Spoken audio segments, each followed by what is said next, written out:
ओम स्थापकाय च धर्मस्य सर्वधर्मस्वरूपिणे अवतार वरिष्ठाय रामकृष्णाय ते नमः। जय ठाकुर, जय मां। श्री रामकृष्ण लीलामृत। कामार पुकुर में कल्याणमय संसार। जिस दिन क्षुदीराम अपनी पत्नी, पुत्र और पुत्री को लेकर कामार पुकुर की पर्णकुटी में पहले पहल रहने के लिए गए, उस दिन उनके मन के विचार क्या रहे होंगे, इसे कहने की अपेक्षा कल्पना करना ही अधिक उपयुक्त होगा। ईर्षा द्वेष पूर्ण संसार उस दिन दोनों को अमावस्या की भयानक काल रात्रि में शमशान के समान मालूम पड़ने लगा। सुखलाल गोस्वामी का स्नेह, उदारता, दया इत्यादि गुणों ने उनके अंतःकरण में कुछ समय सुख आशा का प्रकाश डाला, पर दूसरे ही क्षण वह प्रकाश मिट गया और पुनः उनके अंतःचक्षुओं को सर्वत्र अंधकार ही दिखाई देने लगा। अपनी पूर्व स्थिति और वर्तमान स्थिति के अंतर का विचार उनके मन में बार बार आने लगा। ध्यान रहे कि संकट आने पर ही मनुष्य को संसार की निस्सारता का और अनित्यता का निश्चय होता है। अतः क्षुदीराम के हृदय में इस समय वैराग्य का उदय होना स्वाभाविक ही था। उपरोक्त कथनानुसार आश्चर्यकारक और अयाचित रीति से आश्रय मिलने की बात का स्मरण आने से उनका हृदय ईश्वर की भक्ति और निर्भयता से पूर्ण हो गया।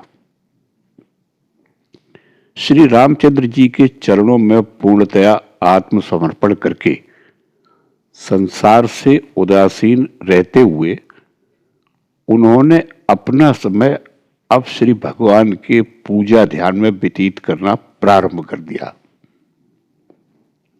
संसार में रहते हुए भी संसार से उदासीन रहने के कारण वे अपने दिन एक वानप्रस्थी के समान बिताने लगे। इसी अवधि में एक ऐसी घटना हुई जिससे उनकी धार्मिक श्रद्धा और बढ़ गई। एक दिन उन्हें किसी कार्य के लिए समीप के गांव में जाना पड़ा। लौटते समय वे थक कर एक वृक्ष के नीचे विश्राम करने लगे और आंख लग गई। इतने में उन्हें एक विचित्र स्वप्न दिख पड़ा। श्री रामचंद्र जी बाल वेश में सामने खड़े हैं और एक स्थान की ओर उंगली से इशारा कर रहे हैं और कहते हैं, मैं इस जगह कितने दिनों से भूखा पड़ा हूं, मुझे अपने घर ले चल। तेरी सेवा ग्रहण करने की मेरी बड़ी इच्छा है। भगवान की ऐसी अकल्पित कृपा देख उनका हृदय गदगद हो गया। नेत्रों से आनंदाश्रु निकलने लगे। इतने ही में उनकी नींद खुल गई। वे इस अद्भुत स्वप्न का अर्थ मन में विचार ही कर रहे थे कि इतने में उनकी दृष्टि एक स्थान पर पड़ी और उन्होंने पहचान लिया कि स्वप्न में श्री रामचंद्र जी द्वारा निर्दिष्ट स्थान यही है। उसी क्षण वे वहां से उठे और पास जाकर देखते हैं कि एक सुंदर शालग्राम शिला पर एक भुजंग अपना फन फैलाए डोल रहा है। उनकी आहट पाते ही सर्प कहीं अदृश्य हो गया। क्षुदीराम ने आगे बढ़कर वह शिला हाथ में ले ली और उसके चिन्हों को जो देखा तो वह यथार्थ में रघुवीर शिला थी। यह देखकर उनके आनंद का पारावार नहीं रहा। उसके पश्चात घर आकर उन्होंने उस शिला की प्राण प्रतिष्ठा की और उस समय से वे सदा उसकी पूजा करने लगे। श्री रामचंद्र जी के सिवाय वे श्री शीतला देवी की भी पूजा करते थे। एक के बाद एक उनके दुर्दिन समाप्त होने लगे और क्षुदीराम भी सब प्रकार के दुख और कष्टों से उदासीन होकर सारा भार परमेश्वर को सौंप शांत चित्त से धर्म मार्ग में अपने दिन बिताने लगे। घर में किसी किसी दिन मुट्ठी भर अन्न भी नहीं रहता था। साध्वी चंद्रा देवी यह बात अति दुखित हृदय से अपने पति से निवेदन किया करती थी। इसे सुनकर क्षुदीराम लेश मात्र विचलित नहीं होते थे और अपनी पत्नी को यह आश्वासन देते थे कि कोई हर्ज नहीं। यदि श्री रामचंद्र जी को ही आज उपवास करना है तो हम लोग भी उनके साथ उपवास करेंगे। सरल हृदया चंद्रा देवी भी अपने पति के समान ईश्वर पर भार समर्पण करके अपने गृह कार्य में लग जाती थी और चमत्कार ऐसा होता था कि उस दिन का संकट किसी न किसी तरह दूर होता ही था। परंतु इस प्रकार के कठिन संकट क्षुदीराम को अधिक दिनों तक नहीं भोगने पड़े।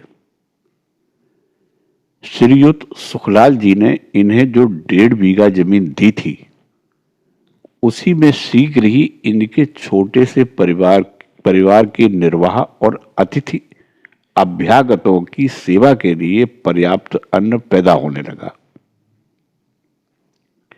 वे कृषकों को अपनी जमीन पत्तीदारी पर दे देते थे और बोनी के समय श्री रामचंद्र जी का नाम लेकर पहले स्वयं कुछ मुट्ठी धान बो देते थे। तत्पश्चात शेष काम को और लोग किया करते थे। इस प्रकार 2-3 वर्ष बीत गए और क्षुदीराम के परिवार का निर्वाह मोटे अन्न वस्त्र से किसी तरह चलने लगा।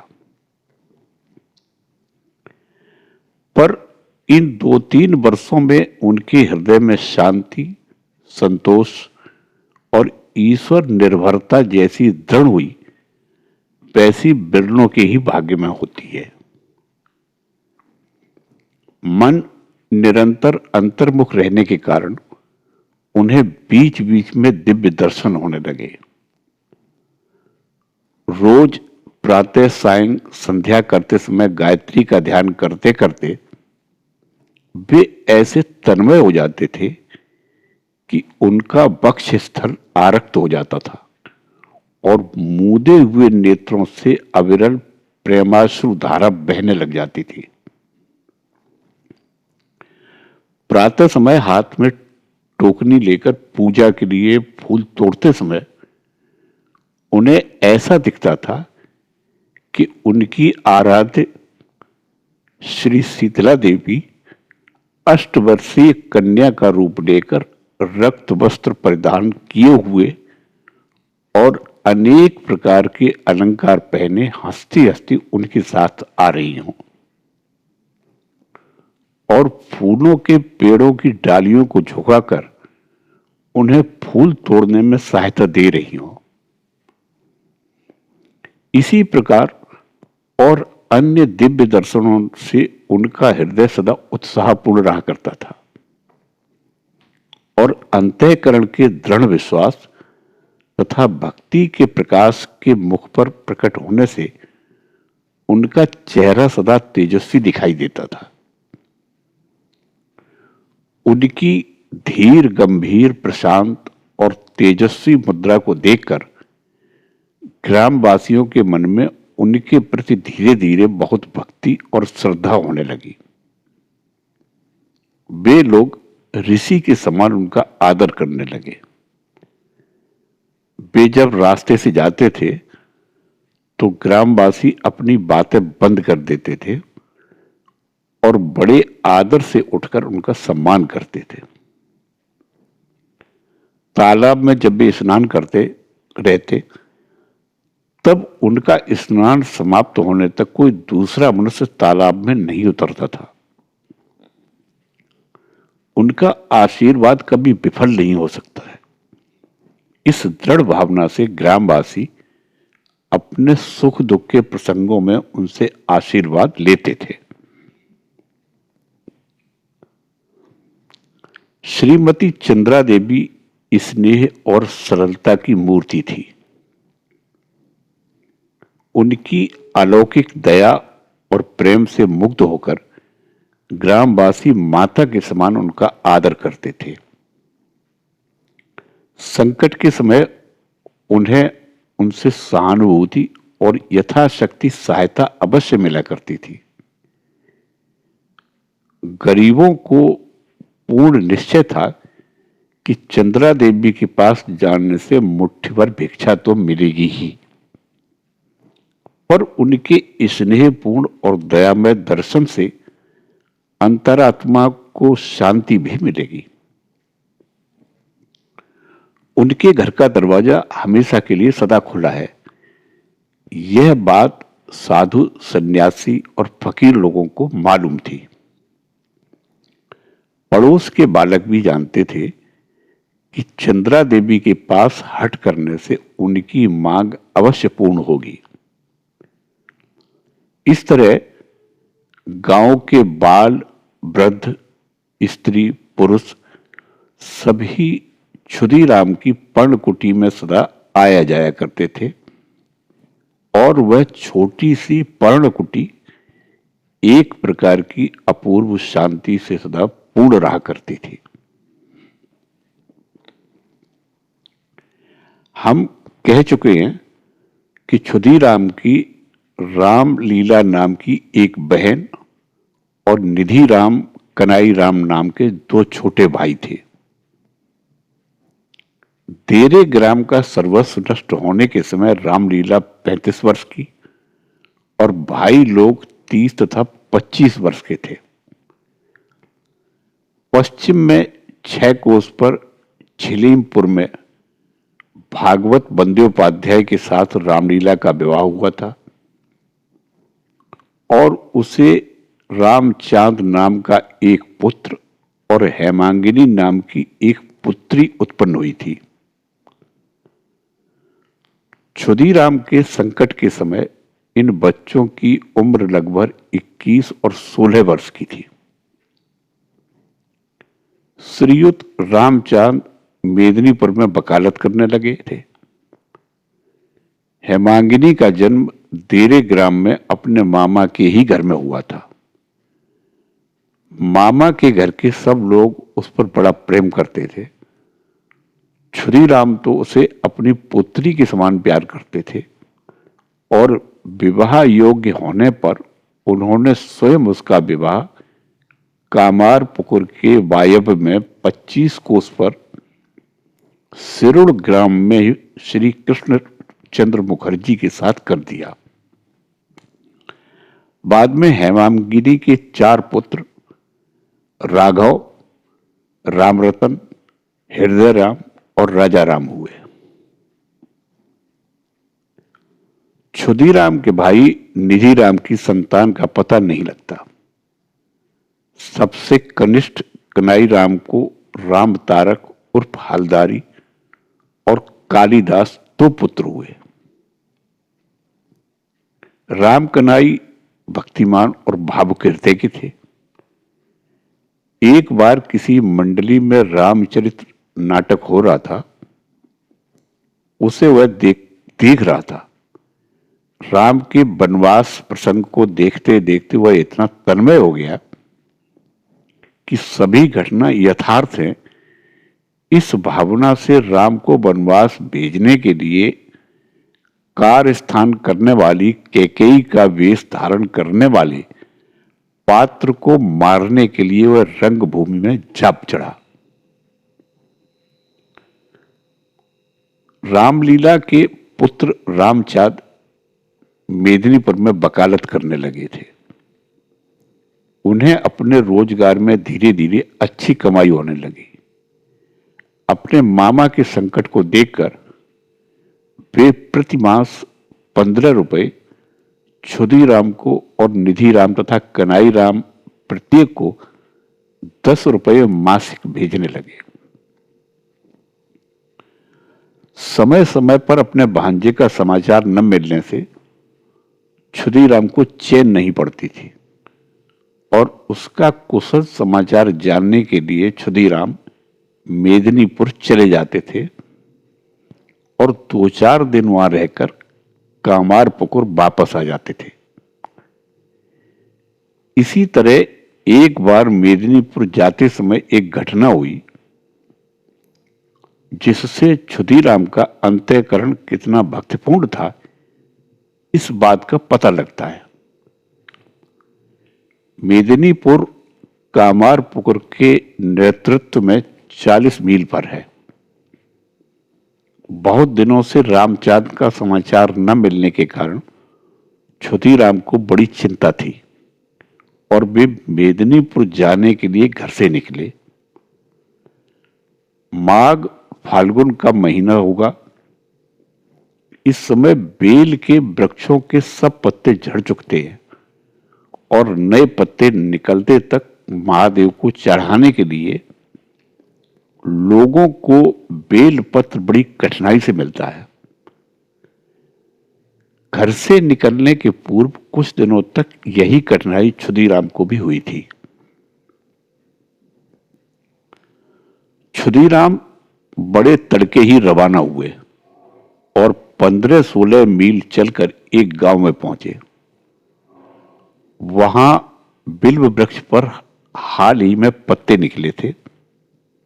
उन्हें देखकर उनको बड़ा आनंद हुआ। मेदिनीपुर जाने की बात भूलकर वे उस गांव में गए और टोकनी और वस्त्र खरीद लाए। टोकनी को धोकर उसमें नए कोमल कोमल बिल्व दलों को रखकर उस पर गीला कपड़ा ढांक दिया और पुनः कामारपुकुर की राह पकड़ी। दोपहर को 2 बजे वे अपने घर पहुंचे और स्नान करके उन्होंने बिल्व दलों से बड़े आनंद और भक्ति के साथ श्री महादेव और श्री शीतला देवी की पूजा की। तत्पश्चात भोजन करने बैठे। अवसर पाकर चंद्रा देवी ने क्षुदीराम से मेदिनीपुर न जाकर वापस लौट आने का कारण पूछा और नए नए बिल्व दलों से देवार्चन करने के लोभ में पड़कर वे गांव जाना भूल गए। ऐसा जानकर उन्हें बड़ा अचरज हुआ। दूसरे दिन तड़के उठकर क्षुदीराम पुनः मेदिनीपुर के रोड के लिए रवाना हुए। कामारपुकुर आए क्षुदीराम को 6 वर्ष हो चुके थे। 1820 रामकुमार और कात्यायनी क्रमशः 15 और 10 वर्ष के हो चुके थे।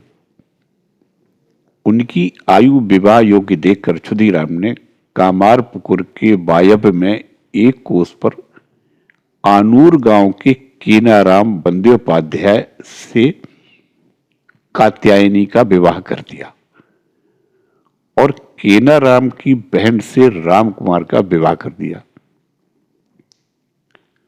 पास की ही एक पाठशाला में रामकुमार का साहित्य शास्त्र और व्याकरण का अभ्यास हुआ था और अब वह स्मृति शास्त्र का अध्ययन कर रहा था। 3-4 वर्ष बीत गए।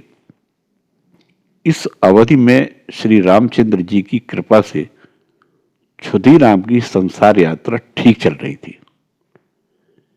रामकुमार का अध्ययन समाप्त हो गया और वह भी यथाशक्ति द्रव्य उपार्जन करके अपने पिता को संसार चलाने में सहायता देने लगा। क्षुदीराम भी निश्चिंत मन से ईश्वर की आराधना में अधिक समय बिताने लगे। इसी अवसर पर क्षुदीराम के आश्रयदाता सुखलाल गोस्वामी का स्वर्गवास हो गया। उनकी मृत्यु से क्षुदीराम को बड़ा दुख हुआ। रामकुमार बड़ा हो गया और संसार का भार ग्रहण करने योग्य बन गया। इससे क्षुदीराम को अन्य बातों की ओर ध्यान देने का अवसर मिला।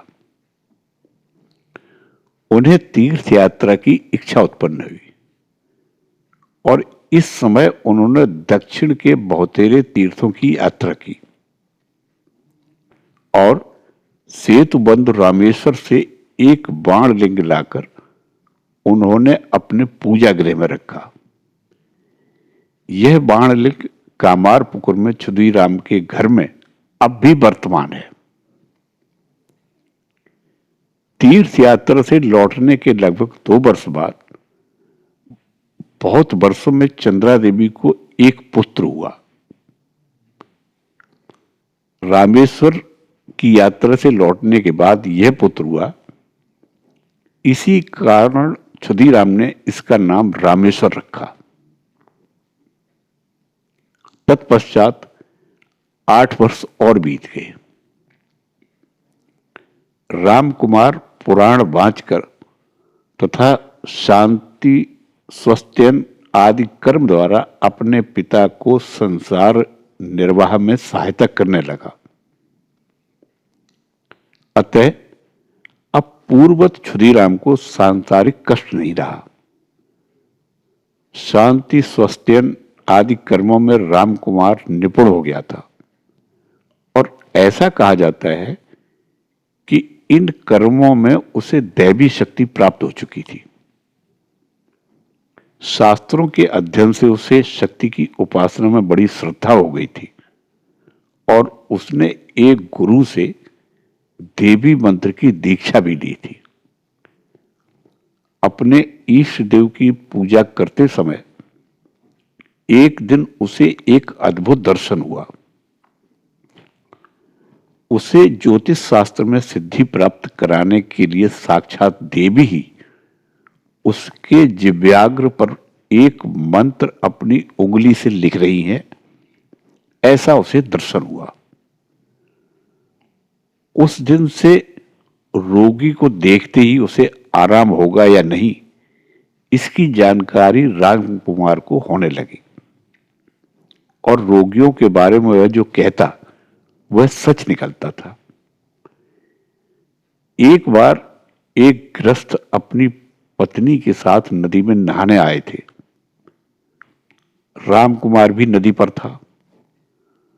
उस स्त्री के मुंह की ओर दृष्टि जाते ही रामकुमार जान गया कि यह स्त्री कल मरने वाली है और यह बात उसने उसके पति को भी बता दी। स्त्री निरोगी थी, अतः उसके पति को यह बात झूठ जची, परंतु सचमुच ही वह स्त्री दूसरे दिन अचानक मर गई। रामकुमार को अपनी स्त्री का भी मरण काल मालूम हो गया था। प्रसव करते ही मर जाएगी यह उसे विदित था और हुआ भी वैसा ही। सन 1835 में क्षुदीराम को पुनः तीर्थ यात्रा करने की इच्छा हुई। उस समय उनकी आयु 60 वर्ष की हो गई थी। तब भी उन्होंने गया पैदल जाने का विचार किया। तीर्थ यात्रा के संबंध में हृदय ने हमें बताया कि कात्यायनी बीमार थी और उसे देखने के लिए क्षुदीराम आनुर गांव आए। अपनी कन्या को लगातार बकते और हाथ पैर पटकते देखकर वे जान गए कि इसे भूत बाधा हो गई है। उन्होंने श्री भगवान का स्मरण करके कहा, तू भूत हो या कोई भी हो, मेरी लड़की को छोड़कर चला जा। उस भूत ने कहा, तुम यदि गया में पिंडदान करोगे तो मैं इस योनि से मुक्त हो जाऊंगा, इसलिए जब तुम गया जाने के लिए रवाना होगे उसी समय मैं भी तुम्हारी लड़की को छोड़ दूंगा। इससे क्षुदीराम ने गया यात्रा का निश्चय किया। कारण चाहे जो हो, इस साल क्षुदीराम ने गया की यात्रा की, यह निश्चित है। जब क्षुदीराम गया पहुंचे तब चैत का महीना था। चैत में ही गया में पिंडदान देने की शास्त्राज्ञा होने के कारण वे चैत में ही गए होंगे। 1 मास वहां रहकर शास्त्रोक्त विधि से सब कर्म करने के बाद अंत में श्री गदाधर के चरणों में पिंडदान किया। यथाशास्त्र क्रिया करके पितृ ऋण से वे आज मुक्त हुए, इस भावना से उन्हें बड़ा संतोष हुआ और ईश्वर ने अपने समान नगण्य मनुष्य से अपनी यथोचित सेवा करा ली। यह विचार मन में आने से उनका अंतःकरण कृतज्ञता, नम्रता और प्रेम से पूर्ण हो गया। दिन की तो बात छोड़िए, पर रात को सोते हुए भी यही विचार उनके मन में घूमने लगा। एक रात को उन्हें स्वप्न हुआ। उन्हें ऐसा दिखा कि मैं श्री गदाधर के चरणों में पिंडदान कर रहा हूं और मेरे सब पितर दिव्य देह धारण करके उस पिंड को बड़े आनंद से ग्रहण करते हुए मुझे आशीर्वाद दे रहे हैं। उनके दर्शन से आनंदित होकर मैं गदगद हो पितरों को बारंबार प्रणाम कर रहा हूं। इतने में ऐसा दिखा कि एक अपूर्व ज्योति से मंदिर पूर्ण हो गया और मेरे सब पितर एक सिंहासन के किनारे से 2 कतारों में गंभीरता पूर्वक खड़े होकर उस सिंहासन पर बैठे हुए एक अद्भुत पुरुष की स्तुति हाथ जोड़कर कर रहे हैं। इतने में वह दिव्य पुरुष, तेजस्वी श्याम सुंदर पुरुष स्नेहपूर्ण दृष्टि से हंसते हंसते मेरी ओर देखते हैं और अपने समीप मुझको इशारे से बुला रहे हैं, ऐसा प्रतीत हुआ। क्षुदीराम किसी यंत्र के समान खींचे जाकर उनके सामने खड़े हुए और भक्ति युक्त अंतःकरण से उन पुरुष को साष्टांग प्रणाम करके गदगद चित्त से उनकी नाना प्रकार से स्तुति करने लगे।